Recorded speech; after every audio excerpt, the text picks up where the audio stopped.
How to inhibit cold spiritual chills. In this video, I will be talking about my method to change the temperature of the energy in your body I call spiritual chills, the benefits of cold spiritual chills versus hot spiritual chills, how to use the outside temperature to cultivate a large amount of your spiritual chills, and the benefits of inhaling, exhaling, hot versus cold air, which is a major source of spiritual chills. Spiritual chills have many functions, one of those being changing your body temperature when needed. Depending on a few characteristics, it will grow accustomed to a certain temperature. The most effective of them is where you've been raised. People who live where it is almost always cold will be able to change their spiritual chills to a hot temperature easier. Those who live where it is almost always sunny will be able to change it to a colder one easier, while those who live in a balanced area of the earth will find it easier to make it hot or cold with their will. Being from a balanced area, I've noticed that there are two ends of the spiritual chills. I'll only be explaining how to feel the cold energy, since it is easier for anybody to use or notice the hot side of the spiritual chills. My first method. Easy to feel and the least annoying to do, but the hardest to inhibit the cold spiritual chills inside of you. Step outside when it's windy, cold night, or in a location with air conditioning. Close your eyes and feel this lack of heat on every part of your body. Analyze it to the maximum, but most importantly, focus it on every covered area of your body. Know that you can feel this coldness inside of you. I can.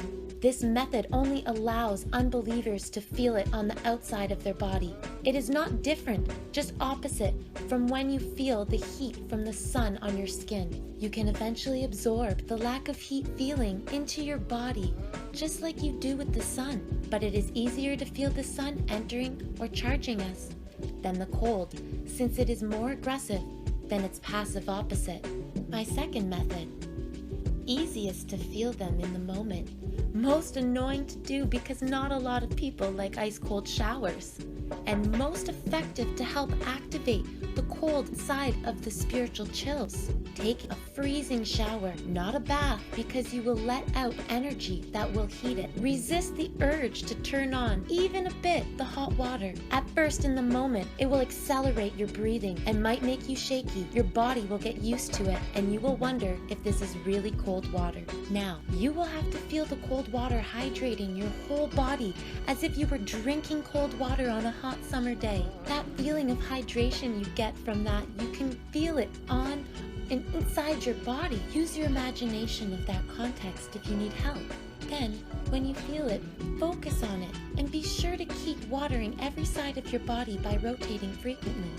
This method is the most effective because while showering, your body will then begin to change from its heating mode to its acceptance mode, and it will eventually, after many days of practice, help you recreate that whole body hydration feeling without being in a cold shower. And that is the biggest step to help switch your spiritual chills from hot to cold. After you get past the part of auto-heating your body while it is being hit with cold water, you will start to feel at peace with the cold water. That's when you won't be feeling it being as cold as when you first started the shower.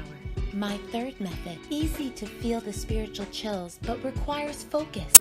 Go somewhere where their air isn't hot and open your nostrils as wide as you can without your hands, or smile in a way that would open them more. Start to breathe in through your nose slowly. Focus and feel the coldness of the air entering your nose. Really appreciate it. Follow it all the way down into your throat, lungs, and stomach. Wait a comfortable amount before exhaling, and then do so in a whistling manner. Purse your lips. Do this until you feel the coldness of the air reach your lungs. There are more methods like going into a pool, drinking cold water or tea, being outside in the winter, and etc. You can practice them and help yourself to absorb the coldness of those methods inside your body. But let's start with the three mentioned above.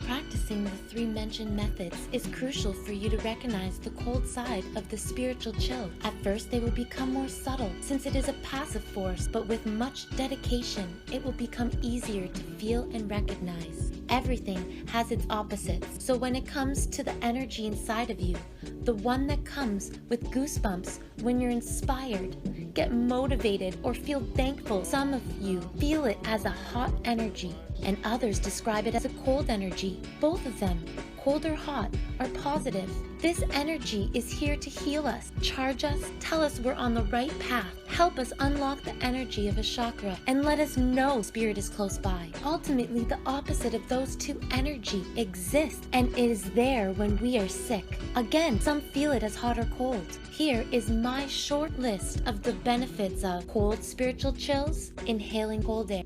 But before, here's the role of the temperature to cultivate energy or even lose unwanted energy.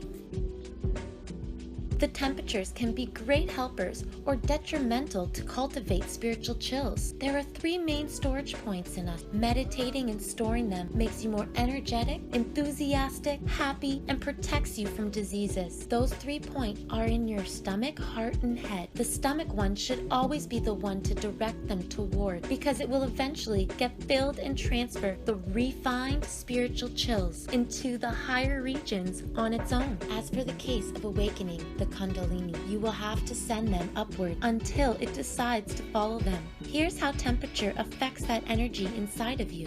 Our body's reaction to heat is sweating to cool our body. But the process of sweating is basically the water inside of us fusing with the heat energy we accumulated from the sun. That leads to a form of steam opening up your pores and letting that energy out. For cultivating energy, the sun is amazingly helpful to remove unwanted energy and absorb more hot energy. But that energy can easily be destructive by making us hot-headed or just anxious, stressed, or nervous. Now, our reaction to cold environments is different, thanks to how we're dressed. Our body doesn't need to produce large amounts of heat to fight feeling cold, eventually ending in the loss of energy. So, winter and cold water are perfect to help our energy grow without any loss of it. But most importantly, to help us inhibit the cold side of spiritual chills.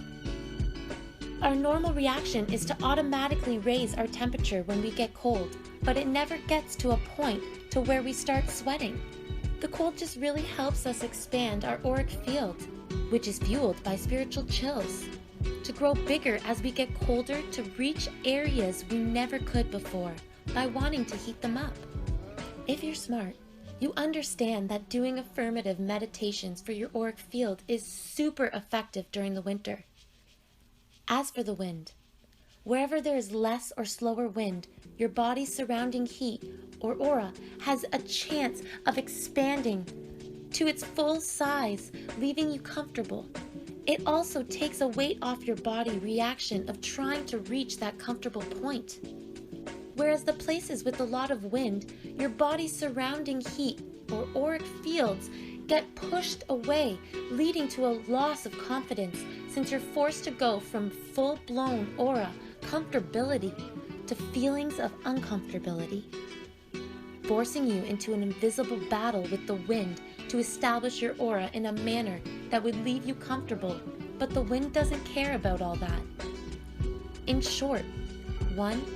Meditating in the sun while being dressed in a manner to help you sweat is a perfect way to release unwanted energy, or any activities that will lead you to sweat. 2. The cold is perfect to grow your auric field.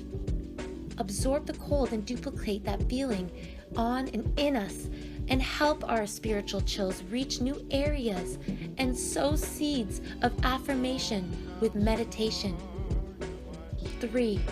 Avoid windy places if you want to grow your spiritual chills, because it pushes our auric field away. Or summon your spiritual chills to get rid of unwanted energy when in a windy location. If you're really into meditation, I've just given you the blueprint for a superhuman child. Here is my short list of the benefits of cold spiritual chills. Inhaling cold air. Great for inhibiting faith emotional state, very good to lower your body's temperature, can be used as a temporary way to satisfy the feeling of inner thirst for water, perfect to eradicate anxiety, stress, and nervousness by breathing in cold air and focusing on the area where you feel anxious, for instance, your stomach. Hot spiritual chills, inhaling hot air. Perfect to light your ambitions, great to fill yourself with energy for upcoming events, very good to inhibit a spirit of anger or fury, good to sweat purposely. The end. Take your time and subscribe for more informational videos or to support me.